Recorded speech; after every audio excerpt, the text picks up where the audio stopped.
Donc, ce soir, un chiour qui est, pour moi, en fait, un chiour extrêmement important. Tous les chiours sont importants, d'ailleurs, parce que c'est de la Torah.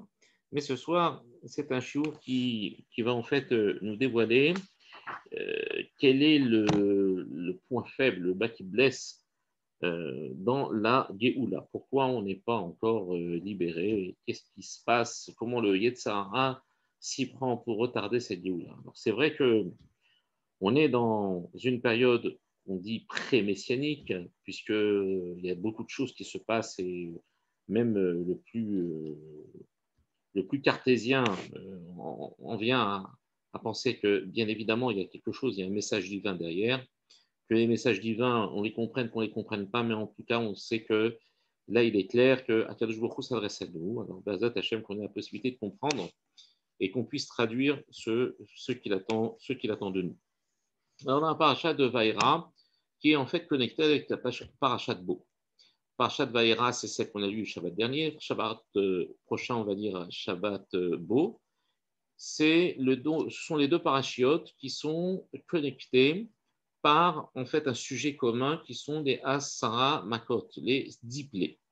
Ces 10 plaies, il y en a 7 qui sont énumérées qui sont décrites, qui se passent dans la parashat Vaïra, et 3 autres dans la parashat Bo. Alors, sachez une chose, c'est que si on parle des plaies, on va on peut en parler pendant 10 cours. Il y a énormément de choses à dire sur les plaies, mais ce n'est pas sur ces plaies que je voulais venir, mais sur une phrase et une parole de Paro qu'il adresse à Moshe Rabbeinu. Donc, qu'est-ce qui se passe? Nous sommes dans la dernière plaie de Vaïra, c'est la plaie de Barad, l'Aïrel. Et dans cette plaie de Barad, voilà que Paro a une attitude qui surprend beaucoup de Chachamim. Pourquoi? Parce qu'on a le sentiment que vraiment, Paro, il est en train de faire tchouva. Il est en train de faire tchouva. Il dit dans le chapitre 9, Pasuk 27, Vaishlar Paro, Vaikra les Moshe ou la Aaron. Donc, Paro va faire appeler Moshe et Aaron. Il envoie donc un émissaire pour appeler Moshe et Aaron. Vayomer Alehem, il leur dit Chatati Apparam, j'ai fauté cette fois-ci. Donc, on est la 7e plaie, la plaie de Barat, et là, il est complètement écrasé par la plaie de Barad et il dit Chatati Apparam, j'ai fauté. Hachem Hat Sadik, c'est Dieu qui est le Tzadik, qui est le juste. Va'ani, quant à moi, Ve'ami et mon peuple, Areshaim, sont des Reshaim, sommes des méchants, des mécréants, des impies, tout ce que vous voulez. Voilà que ça surprend. Pourquoi? Parce qu'on a un enseignement qui est rapporté dans Masechet Eruvin, Daf Yud Tet.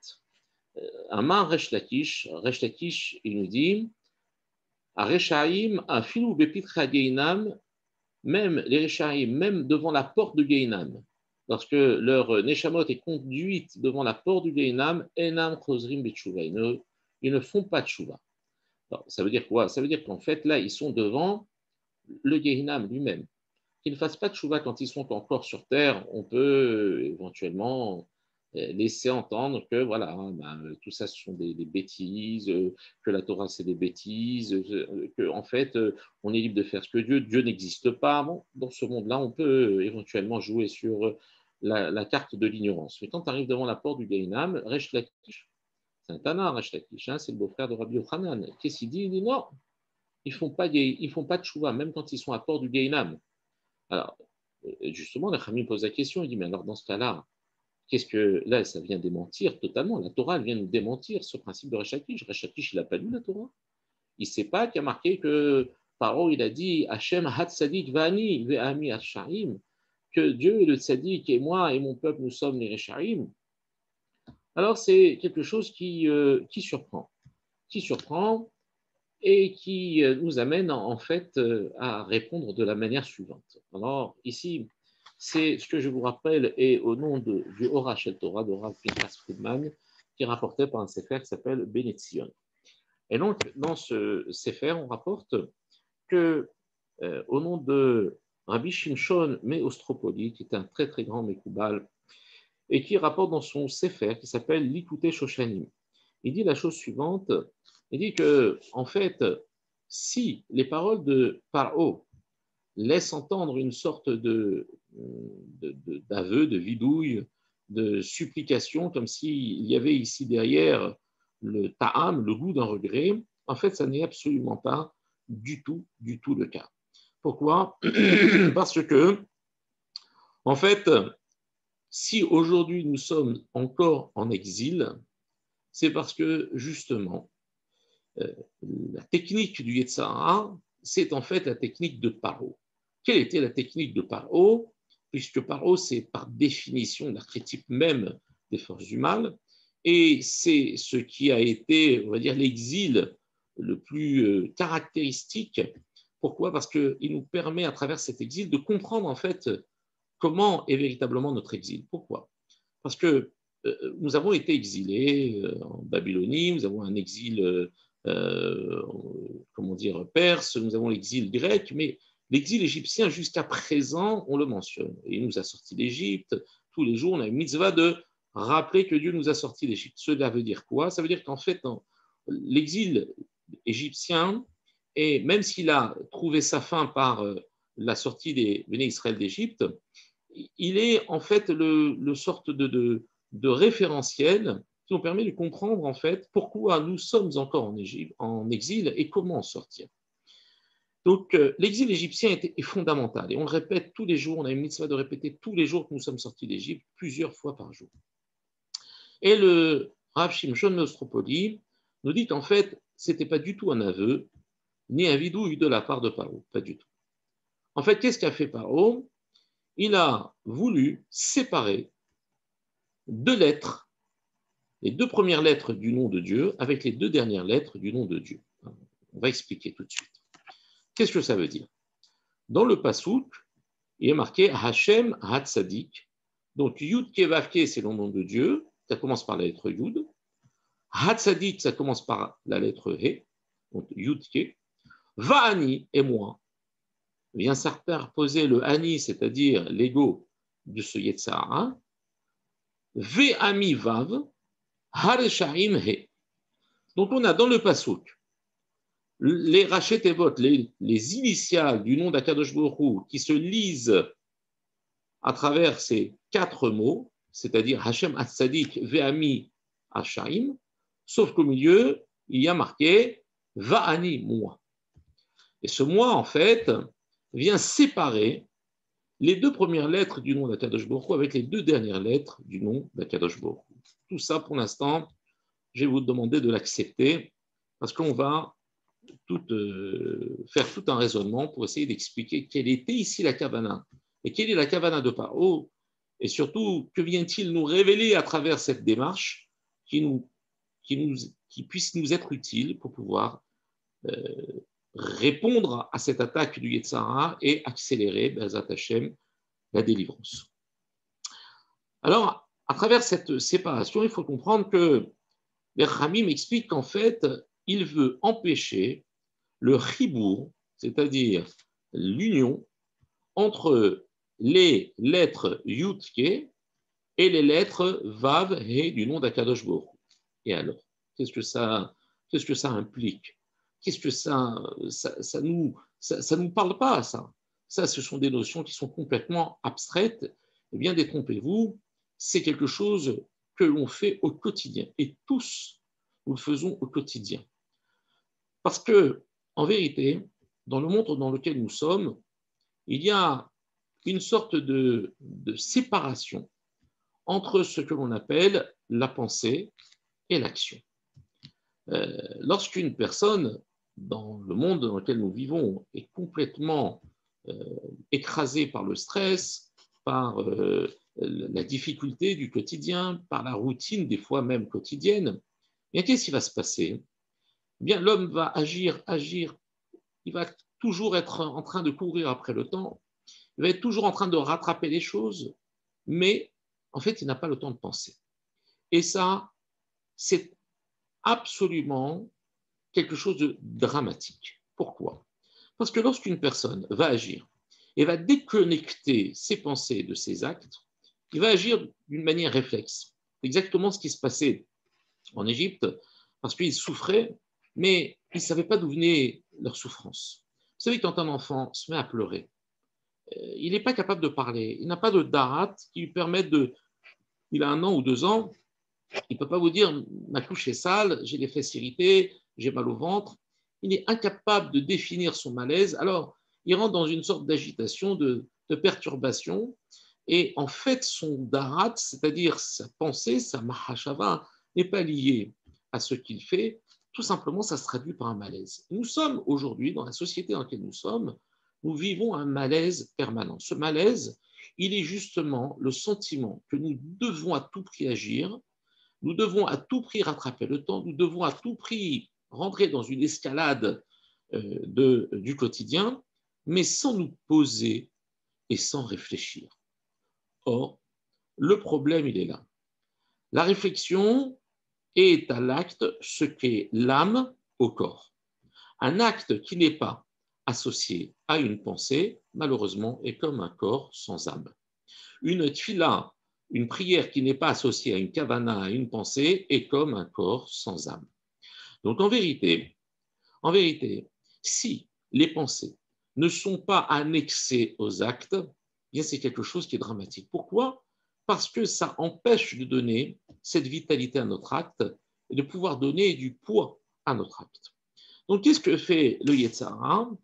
Eh bien, il va séparer les 2 premières lettres du nom de la Kadosh Baruch Hu, s'appellent le Yud et le He, qui représentent la dimension très, très élevée de la pensée. Imaginez que le nom d'Akadosh Baruch Hu soit écrit, et c'est pour ça qu'on va un petit peu rentrer dans une sorte d'akdama, d'introduction à la Torah cachée. Imaginez que le nom d'Akadosh Baruch Hu soit inscrit entre ciel et terre de manière verticale. Vous avez Yud et je schématise, mais ce n'est pas comme ça qu'il faut le voir, mais Yud, le He, le Vav et le He. Le He prenant place sur la terre, qui représente la Shrina, la Malchut, la royauté, et le Yud qui se trouve dans les sphères les plus élevées. On a déjà évoqué qu'il y a 4 mondes, ces 4 mondes par lesquels va être filtrée la lumière divine, qui va permettre de se connecter au monde de la matière et donner toute cette existence au monde. Comme on a dit, l'existence, c'est une connexion permanente, comme l'électricité par exemple. Mon ampoule, elle marche parce qu'elle est en permanence, elle est rattachée au courant. Donc imaginez ce fil électrique qui donne cette vie, cette existence, cette possibilité de vie qui est connectée entre le haut et le bas.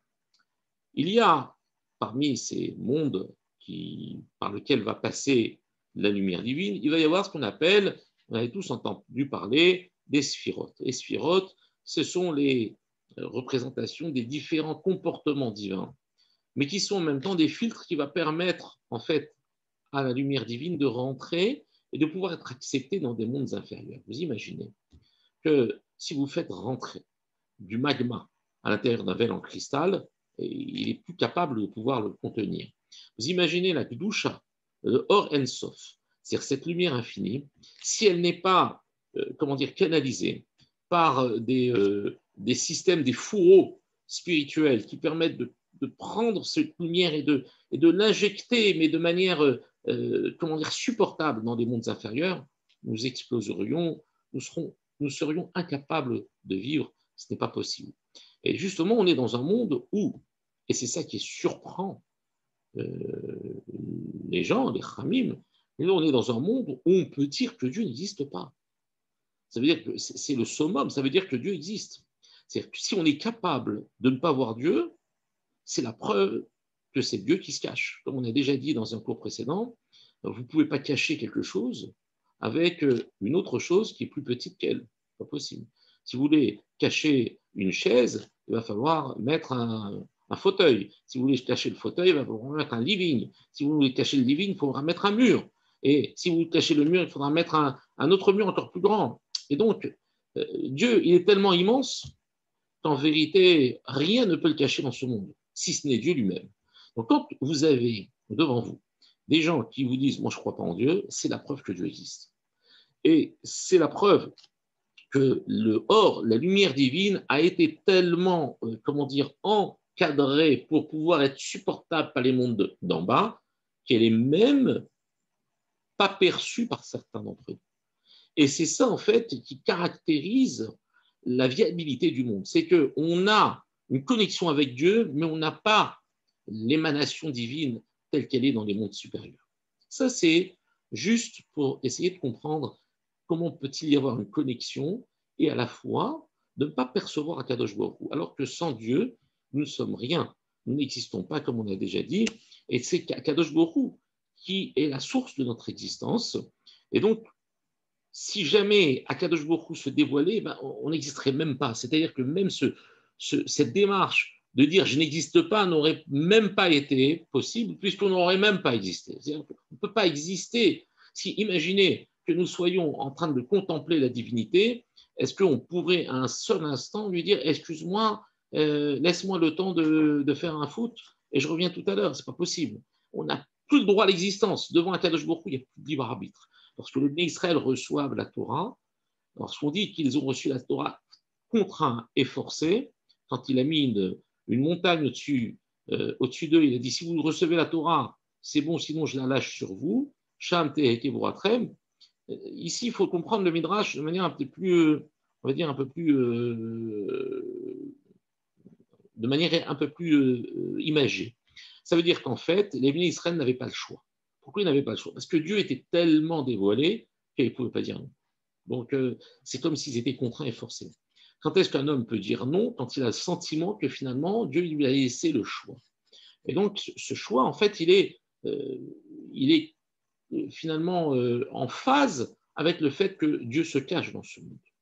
Donc, revenons à la technique de ce Yetzara qui veut séparer ce qu'on appelle le Yud et le He, les deux premières lettres du nom d'Akadosh Baruch Hu, qui représentent la pensée, qui représentent des mondes très élevés, avec le Vav et le He, qui représentent l'action, c'est-à-dire le Maasé. Lorsque un homme, en fait, subit cette séparation entre la pensée et l'acte, eh bien voilà que maintenant, tout ce qu'il va faire va être, pour ainsi dire, complètement désordonné, et il ne va plus y avoir de projet. Quand une personne va dire « excuse-moi, j'ai agi sans penser », bien souvent, l'acte va être un acte coupable. Et lorsqu'une personne va dire « si j'avais réfléchi, je n'aurais pas agi comme ça prouve bien qu'en fait, un acte qui a été déconnecté des pensées peut être extrêmement endommageant. Donc maintenant, on va revenir un petit peu sur l'exil d'Égypte. L'exil d'Égypte, c'était justement toute la démarche, c'était de rentrer les Bénis Israël dans une démarche de précipitation. Ils ne pouvaient plus écouter, ils ne pouvaient plus réfléchir, ils ne pouvaient même plus imaginer se révolter. Et lorsque Moshe est venu, voilà que l'Oshamerou el Moshe nous dit le texte, ils n'ont pas écouté Moshe, mais Kotser Louar, à cause d'un esprit qui est court, ou Beravoda Kasha, parce qu'ils avaient un travail très difficile. Donc les Bnei Israël n'ont pas pu écouter Moshe Rabbeinu. Il vous dit, mais qu'est-ce que tu racontes? Tu me parles de liberté, mais on n'a pas le temps. Tu sais, quand vous parlez à quelqu'un, vous lui dites, vous savez, il faudrait que tu penses, mais je pense à quoi? J'ai pas le temps. C'est pas mon problème. Aujourd'hui, j'ai d'autres choses à faire. En fait, on refuse d'écouter parce qu'on était, nous disait Ramim, dans ce qu'on appelle Galut Hadarat, l'exil de la connaissance. On était en Mitzraïm comme si, en fait, la connaissance ne pouvait plus s'attacher à quoi? Ne pouvait plus s'attacher à l'acte. Ce qui fait qu'on était des robots, des pantins, complètement manipulés et incapables non seulement de savoir ce que l'on faisait, l'impact de nos actes, mais même d'imaginer pouvoir partir de cet exil extrêmement difficile dans lequel on voyait mourir nos proches, mais on ne comprenait pas que tout ça avait une solution. Il fallait juste s'asseoir et réfléchir. On n'en avait pas le temps. On n'en avait même pas la possibilité. Pourquoi on n'en avait pas la possibilité? Parce que le mot mitzraïm, en hébreu, c'est un même au début, un même à la fin. Et au milieu, vous avez trois lettres, ça s'appelle le tzadik, le resh et le yud. Le tzadik, le resh et le yud, ce sont les trois lettres du mot yetzer. d'accord, puisque si vous réorganisez les lettres, d'accord, et Tsaraï, aussi tzaddik resh ouï, ce sont mes malheurs, mes souffrances. Et donc, on s'aperçoit que quoi? Que le Yetzer nous fait souffrir, nous rendre dans une forme de souffrance, comme si, en fait, quelque part, la souffrance venait justifier notre, notre quotidien. Le stress du quotidien nous donne le sentiment d'avoir agi. Mais en fait, le stress, il vient faire écran entre quoi? Le premier même et le deuxième même. Alors, vous savez que quand on écrit le même en hébreu, lorsqu'on l'écrit au milieu, au début d'un mot, il n'a pas la même configuration que lorsqu'il est à la fin du mot. Lorsque le même est à la fin du mot, ça s'appelle un même sophite, un même terminal, et ce même en fait est fermé. C'est un carré fermé. D'ailleurs, si jamais un sophère écrit le même sophite, mais que le même est légèrement n'est pas collé l'un à l'autre, c'est-à-dire qu'il y a un petit espace blanc qui sépare deux fragments de la lettre, et bien, ce n'est pas un même cachère. Donc, le même à la fin, il est fermé, et le même au début, il est ouvert. C'est un même avec une petite ouverture en bas. Le même, c'est aussi la première lettre du mot maasé, l'acte. Et le même, c'est aussi la première lettre du mot mahashava. Tiens, c'est bizarre, ce qu'on est en train de dire. Mahashava, c'est la pensée, maasé, c'est l'acte. Et dans le mot Mitzraïm, vous avez le Yetzer, c'est-à-dire ce Yetzara, ces souffrances qui vient en fait s'interposer, séparer, empêcher que la Mahashava, c'est-à-dire la pensée, et que l'acte, le Maasé, ne viennent à se conjuguer. Pourquoi? Parce que sinon, ça y est, c'est fini. Si jamais on est capable de réfléchir à ce que l'on va faire, ben on ne va pas le faire. On va réfléchir, on ne va pas fauter, on ne va pas rentrer dans ce cercle infernal, ce cercle vicieux dans lequel nous jette la vie et nous jette le quotidien. Et donc, en fait, le même qui est ouvert, ça représente quoi? Ça représente le maasé, l'acte, parce que l'acte, c'est quelque chose qui est visible. Quand une personne agit, eh bien, tout le monde peut le voir. Mais quand une personne pense, personne n'a accès à ses pensées.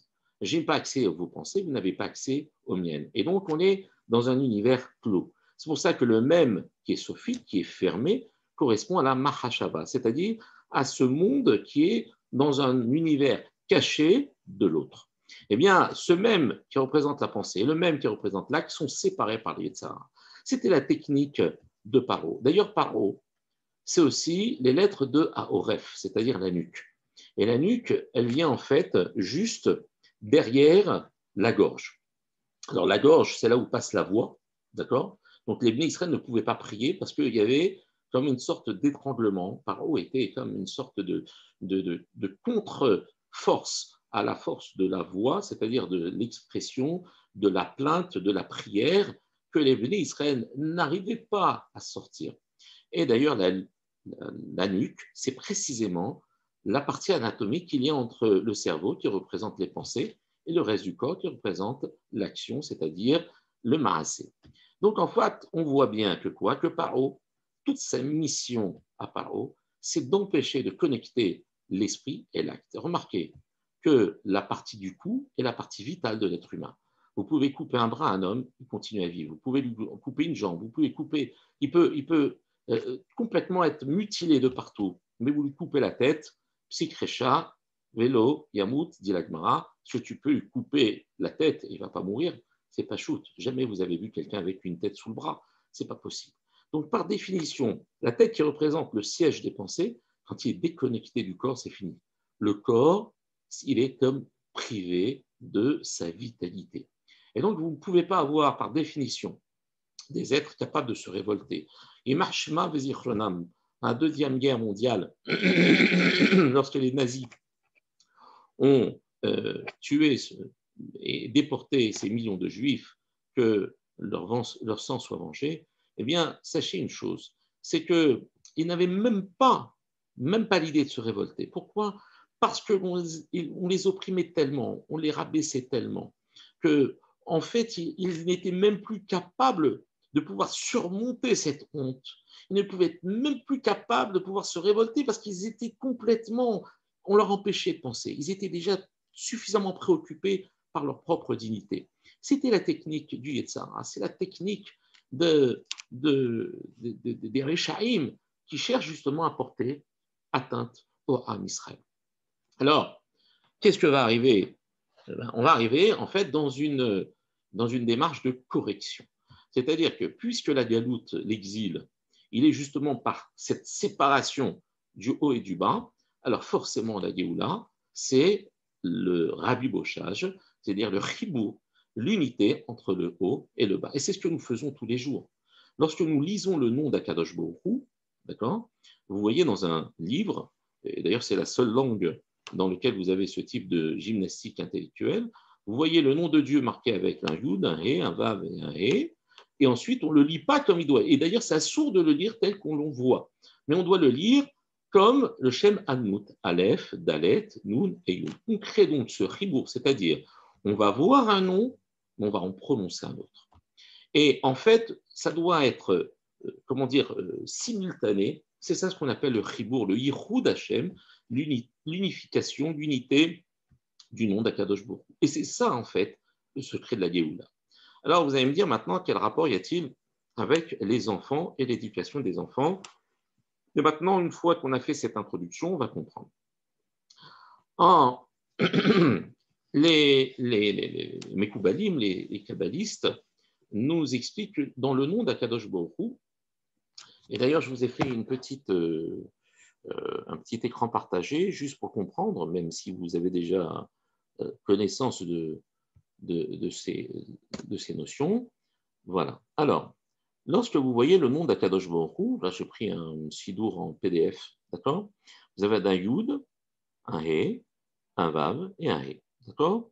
Et à l'intérieur du He, vous avez un autre nom, qui est le nom tel qu'on le prononce, A, Do et le reste. Donc en fait, on s'aperçoit que quoi? Vous avez 4 lettres ici, vous avez 4 lettres ici. Ce nom, qu'on appelle le nom ineffable, ce nom qu'on n'a pas le droit de prononcer tel qu'il est marqué, il représente le nom divin dans les sphères célestes, celles dans les sphères élevées, celles que l'homme ne peut pas avoir accès à ce Shem. Il est trop élevé. Et donc, on n'a pas le droit de prononcer. En revanche, on va prononcer celui qui est à notre portée, qui est dans ce monde-là, qui s'appelle Shem Adut. Et donc, chaque lettre est rassemblée avec son homologue, c'est-à-dire le Yud va être rassemblé avec. Alors, je vais y mettre un petit peu voilà, un petit. Hop. Et voilà. Est-ce que vous voyez maintenant avec la petite marque rouge, ça va? C'est plus clair parce que jusqu'à présent, vous ne voyez pas. D'accord. Donc, ici, vous avez le Yud, le He, le Vav et le He. Et ensuite, vous avez le Shem Adnout, c'est-à-dire l'autre nom divin. C'est le même Akadosh Baruch Hu dont on parle, mais avec des noms différents. Et donc, vous allez les associer ensemble, ce qu'on appelle le Yichud. Le Yud, vous allez le faire avec le Aleph. Le He, vous allez le faire avec le Dalet. Le He avec le Dalet. Le Vav avec le Nun. Et le He, ici, avec le Yud. Et ça vous donne un nom qui est un nom, en fait, composé, où on va rassembler une dimension qui, elle, est inaccessible à l'entendement humain. C'est le nom Yud Kevavke, qu'on n'a pas le droit de prononcer. Et le nom qui, lui, est dans ce monde, lui qui, et en fait, vient nous donner cette vitalité, qui vient nous connecter au monde en haut, qui est le Shem Adnout. Et on va faire ce qu'on appelle ce Yichud. C'est-à-dire que qu'est-ce qu'on cherche à faire justement? On veut faire ce qu'on appelle un rassemblement de ces deux premières lettres, le Yud et le He, avec le Vav et le He. Nous essayons de les rassembler justement parce que c'est et seulement par ce mode d'action que nous sommes capables de combattre cette afrada, c'est-à-dire cette séparation entre les deux premières lettres du nom d'Akadosh Baruch Hu qui représentent la pensée et les deux dernières lettres du nom d'Akadosh Baruch Hu qui représentent l'acte. Et donc, qu'est-ce qu'on veut justement? On veut donner de la vie à nos actes. On veut restaurer la pensée, restaurer la réflexion, que nos actes ne soient plus des actes irréfléchis, c'est-à-dire complètement déconnectés de la pensée. C'est ça le secret de la Géoula. Eh bien, les Kharamim nous disent que dans ces sphirotes, c'est-à-dire ces sphères par lesquelles va passer la lumière divine pour pouvoir devenir supportable par les mondes, comme des filtres qui vont permettre de contenir la lumière divine pour qu'elle soit supportable dans les mondes inférieurs, eh bien, imaginez-vous que ces 10 sphirotes sont représentées dans le nom de Dieu. Alors, ce que je vous dis, pour l'instant, acceptez-le. Ce n'est pas la question de comprendre, mais c'est juste de l'accepter. D'ailleurs, la notion de Kabbalah, ça ne veut pas dire comprendre, ça veut dire accepter. Kabbalah, c'est recevoir, accepter. Lorsque vous insérez ces différentes sphirotes à l'intérieur du nom d'Akadosh Baruch Hu, vous allez, à l'intérieur de la pointe du Yud, ici, la petite pointe du Yud, vous allez avoir la première sphira qui s'appelle Keter. Ensuite, le Yud va être une autre sphira qui s'appelle Chorma, la sagesse. Ensuite, le He va représenter la Bina, le discernement. Ensuite, le Vav, qui a pour valeur numérique 6, va en fait représenter les 6 autres sphirotes. Et on descend en fait du haut vers le bas, d'accord, puisque c'est ce lien du haut vers le bas qui va donner au monde d'en bas toute sa vitalité. Dans ce Vav, on va contenir les 6 autres sphirotes. On en a déjà 3. On a eu Keter, la couronne, dans la pointe du Yud. Ensuite, on a Chorma, dans le Yud lui-même. Ensuite, on a Bina, dans le He, ça fait 3. Ensuite, on va voir dans le Vav Chesed, Gvura, Tiferet, Netzach, Od, qui représentent les 6 autres sphirotes. Et ensuite, dans le He, qui est terminal, ça représente la Malchut, la royauté. Et on a les 10 sphirotes qui sont connectés, qui sont engrainés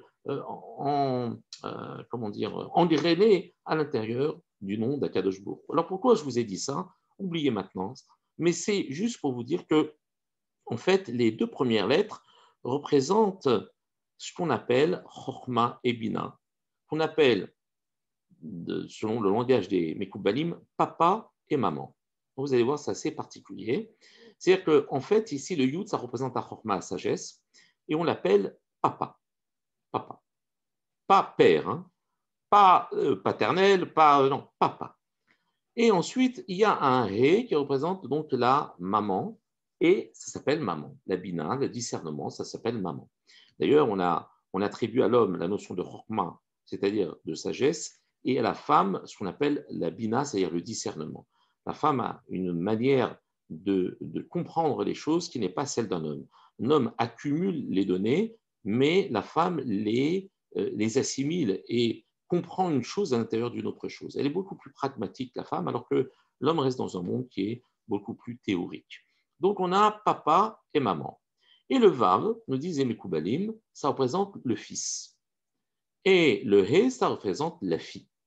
Donc, en fait, lorsque nous voyons en fait ce schéma-là, nous apercevons qu'à travers le nom d'Akadosh Baruch Hu, le point dont va se servir en fait le Yetzer Hara pour séparer les 2 premières lettres du nom d'Akadosh Baruch Hu et les 2 dernières lettres du nom d'Akadosh Baruch Hu, la volonté du Yetzer Hara, c'est quoi?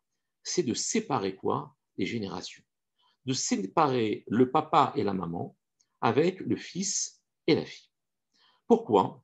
Parce que, par définition, si je suis capable de semer la zizanie, la discorde entre le père, la mère et les enfants, ça c'est pour rester dans le sens littéral du terme, eh bien immédiatement, qu'est-ce que je vais faire? Je vais couper mon passé à mon futur. Et donc, je ne vais pas pouvoir ce qu'on appelle transmettre. Si je ne peux pas transmettre, c'est carrément la catastrophe. Puisque tout ce qui a été transmis jusqu'à présent, il a été transmis de manière inéluctablement par ce lien qui unissait les parents aux enfants. Mais nous sommes dans une société où les enfants sont beaucoup plus intelligents que les parents. Je ne sais pas si vous avez remarqué, mais les enfants, ils connaissent tout. C'est incroyable. D'abord, ils ont maintenant un nouveau papa et une nouvelle maman qui s'appelle Google. Et maintenant, grâce à Google, ils connaissent plein de choses. Et ça va séparer les enfants des parents. Comme si, en fait, les parents, ça y est, c'est devenu des has-been, ils connaissent rien. Mais en fait, ce n'est pas de leur faute. Ils sont manipulés par ce qu'on appelle le Yetzer Hara. Et ce Yetzer Hara, qu'est-ce qu'il va faire? Il va déconnecter en disant, mais attends, ça suffit avec le papa et la maman. Aujourd'hui, il y a des nouvelles données, il y a des nouvelles sciences, il y a des nouvelles... ça a changé les choses. Papa et maman, ils avaient le téléphone à pièce. Maintenant, on a le téléphone, on peut appeler de là où on veut. On est connecté à Internet du matin jusqu'au soir. On est tellement connecté d'ailleurs qu'on est déconnecté des autres. Mais ça reste que quoi? Ça reste que le Yetzer Hara va s'arranger pour que justement, il n'y ait pas de connexion entre les parents et les enfants. Pourquoi? Parce que s'il n'y a pas de connexion entre les parents et les enfants, il n'y a pas de connexion entre la pensée, qui représente les parents, les 2 premières lettres du nom d'Akadosh Baruch Hu, papa et maman, avec les enfants qui représentent les actes. Et qu'est-ce qui va se faire? Eh bien, il va se passer que les enfants vont un petit peu avancer à l'aveugle, ils vont au son des klaxons, au lieu de se rattacher au discernement et à la chorma de leurs parents, eh bien, ils vont vouloir se débrouiller et se voler de leurs propres ailes. Malheureusement, la transmission va être impactée et on va, ce qu'on appelle, connaître une dilution, une sorte d'affaiblissement de cette transmission. Alors qu'au contraire, on doit se rattacher à nos parents, c'est-à-dire que le futur doit rester connecté au présent, et c'est ce qui au passé, et c'est justement ce qui nous donne un présent. En fait, c'est cet hachaka, cet embrassement entre le passé et le présent qui donne et le futur qui donne un présent. Le présent, en fait, c'est juste le point de rencontre entre le passé et le futur. Il n'y a pas de présent, ça n'existe pas. C'est un passage. C'est un passage, mais c'est un passage qui se caractérise par un chibour. Or, ce chibour, cette union, c'est le présent. Et aujourd'hui, on ne sait pas vivre au présent. Pourquoi? Parce que tellement attiré par le futur, par les progrès, qu'on tourne le dos au passé. En tournant le dos au passé, on crée cette afrada, cette distinction entre le passé et le futur. Et on ne donne plus de vie et de mamachout à notre présent. Et c'est là le problème. C'est que dès qu'une personne va sortir de cette relation avec son passé, malheureusement, non seulement elle s'affaiblit parce qu'elle perd la vitalité, elle perd cette pensée, elle perd cette mahashava. Et du coup, son acte devient complètement terni. Il a perdu toute vie, il a perdu son souffle, il a perdu sa vitalité. Ce qui fait que la transmission va en souffrir aussi vis-à-vis de ses propres enfants. Et c'est comme ça que, malheureusement, depuis des générations, ce n'est pas un problème nouveau, mais c'est un problème qui est peut-être beaucoup plus visible de nos jours. Mais on a toujours ce sentiment d'être beaucoup plus intelligent que nos parents, parce qu'on connaît des tas de choses, on est rempli de connaissances, mais en vérité, il nous manque ce qu'on appelle cette connexion avec nos parents. Et donc, la Géoula, c'est quoi? C'est précisément retrouver la connexion avec le passé, avec nos parents. C'est créer ce lien. D'ailleurs, si les Mikoubali m'appellent le Yud et le He, c'est-à-dire le Chorma et la Bina, ils l'appellent papa et maman et pas père et mère, parce qu'il ne peut pas y avoir de papa s'il n'y a pas d'enfant. C'est-à-dire qu'on est tous potentiellement des hommes pères et des femmes mères, mais le papa implique obligatoirement une relation avec l'enfant. Un enfant qui appelle papa, c'est un enfant qui garde cette connexion avec son père. Un enfant qui appelle maman, c'est un enfant qui garde une relation avec sa mère. Et donc, ce n'est plus la possibilité d'être mère ou père qui nous importe ici, mais la relation, c'est le fait de la manière dont nous sommes appelés. C'est ça, en fait, qui crée ce ribourg. C'est ça qui va apporter justement cette Géoula et qui va faire écran et qui va venir casser, en fait, pas casser, mais réunir ce qui a été cassé par le Yetzara, c'est de vouloir à tout prix rassembler et remettre, en fait, le passé avec le futur pour justement donner une vitalité à notre présent. Et d'ailleurs, pour terminer, lorsque Eliyahu Hanavi va venir, Bazat Hashem, Latid Lavo, le prophète Malachi, il nous dit que Latid Lavo, dans le futur, eh bien, lorsque le Mashiach va venir, avant, Eliyahu Hanavi va venir, et va venir, le texte nous dit, Ve'anochi sholeach lachem et Eliyahu, et Eliyahu Hanavi, et moi je vais vous envoyer Eliyahu Hanavi, Nifne Yom Hashem, Nifne Bo Yom Hashem, c'est-à-dire avant que ne vienne le jour divin, c'est-à-dire le jour de la Géoula, le jour du Mashiach, qui va venir avant la délivrance, d'accord, Hagadol Ve'anora, ce jour qui va être particulièrement grand et redoutable. Ve'eshiv lev avot albanim, et il fera revenir le cœur des pères sur les enfants, ve'lev abbanim alavotam, alev avotam, et le cœur des enfants sur le cœur des parents. Ça veut dire qu'il va rétablir cette union. Cette union, soit au sens littéral du terme, c'est-à-dire réconcilier les générations d'avant avec les générations d'après, parce qu'on ne peut pas avoir de Géoula s'il n'y a pas de ribour entre le passé et le futur. Ce n'est pas possible.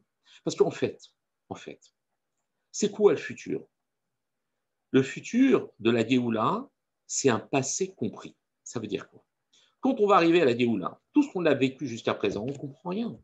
Pourquoi on a souffert, pourquoi on est triste, pourquoi on a des deuils, pourquoi on a des souffrances, pourquoi on a des maladies. Mais en fait, en vérité, tout ça nous amène à un objectif. Tant que je ne connais pas l'objectif, tant que je n'ai pas le dévoilement divin, alors qu'est-ce qui va se passer? Eh bien, je ne comprends pas mon passé. Et mon futur, je ne le connais pas encore. Mais quand la Géoula va arriver, qu'est-ce qui va me... Je vais dire, ah mais voilà, mais j'ai compris maintenant, tout ça c'était pour ça. Donc en fait, c'est quoi mon futur? C'est un passé qui devient clair. Et donc, du coup, le futur et le passé, là maintenant, ça devient une seule et même entité. Mon futur vient m'expliquer mon passé. Et c'est plus un passé que j'ai oublié avec un futur que je ne connais pas encore, mais c'est un futur qui vient en fait au service de mon passé. Et le chibour, cette union revient, et à ce moment-là, la Géoula ravit. Et d'ailleurs, juste je termine là-dessus, il y a beaucoup de choses à dire, mais la Géoula en hébreu, ça s'écrit Gimel, Aleph, Vav, Lamed et la Gola, qui veut dire l'exil, donc l'antithèse de la Géoula, ça se dit Gimel, Vav, Gimel, Vav, Lamed, He. En fait, ce sont les mêmes lettres, sauf qu'il manque un Aleph. Le Aleph, ça représente la divinité. Donc, la Galoute, c'est quoi? C'est l'exil, c'est en fait, c'est de la Géoula sans Dieu. C'est-à-dire qu'en fait, en vérité, pourquoi nous sommes en exil? Parce que nous n'avons pas suffisamment fait rentrer Dieu dans notre vie.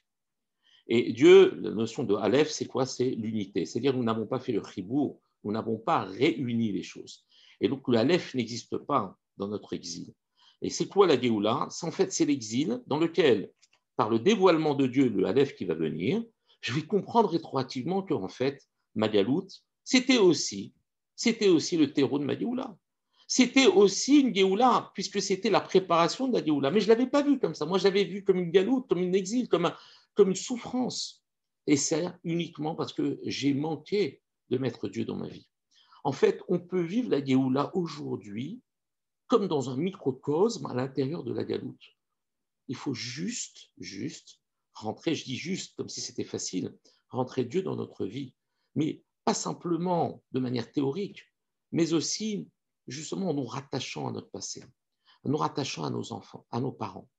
Et c'est la seule manière que nous avons de pouvoir contrecarrer ce Yetzirah qui cherche à tout prix à briser, à éclater les familles, à séparer les parents des enfants en laissant entendre que les enfants sont bien plus intelligents que les parents sont maintenant trop vieux pour donner des conseils à leurs enfants. Alors vous avez ici les deux notions qui marchent en synergie, aussi bien la notion purement, on va dire, terre à terre de cette union entre les parents et les enfants, mais aussi bien au niveau spirituel, selon les Mekoubalim, entre Abba et Ima, les deux premières lettres du nom d'Akadosh Baruch Hu, qui représentent papa et maman, et non pas père et mère, puisqu'on garde le lien avec les enfants, et avec le Vav et le He, qui représentent le fils, le Ben, et la fille, le He.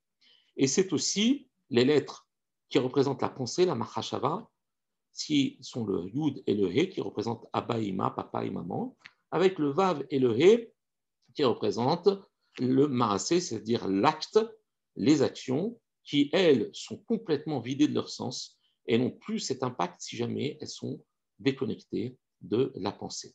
Et c'est pour cela que lorsque Paro va rappeler Moshe et Aaron à lui en leur disant, écoutez, je reconnais, Khatati Aparam, j'ai fauté cette fois-ci. Donc, d'abord, il essaye de laisser entendre que quelque part, il est en train de faire mea culpa. Mais en fait, il revient à la charge. Et il dit, Hachem Hatzadik, que Dieu soit un tzaddik, ça je le dis. Va animer mon moi, c'est-à-dire ce moi, cette existence, cette metsiout, elle vient faire et séparer quoi? Le vav et le he des deux dernières lettres du nom d'Akadosh Baruch Hu, qui est Ve'ami Arshaim.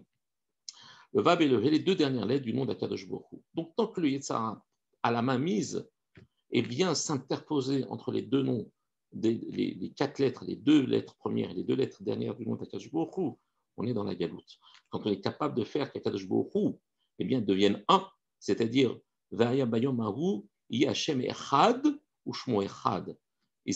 Akadosh Baruch Hu sera un et son nom sera un.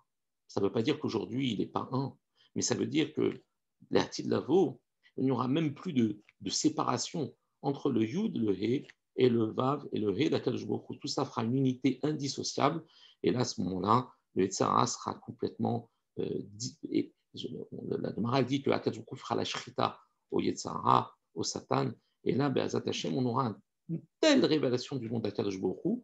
Encore faut-il déjà la préparer dès maintenant, c'est-à-dire vivre une sorte de Géoula à l'intérieur de la Galoute en nous rattachant et faire en sorte que notre futur ne soit pas une étape après le passé, mais soit véritablement ce qu'on appelle ça vient expliquer notre passé, ça vient donner du sens à notre passé. À ce moment-là, on remonte dans le temps, on se raccroche à l'origine, et là, on mérite Be'ezat Hashem, la Géoula. Amen. Merci pour votre patience. Et là, je vais vous laisser la parole. Merci infiniment, Kortou. À tout de suite.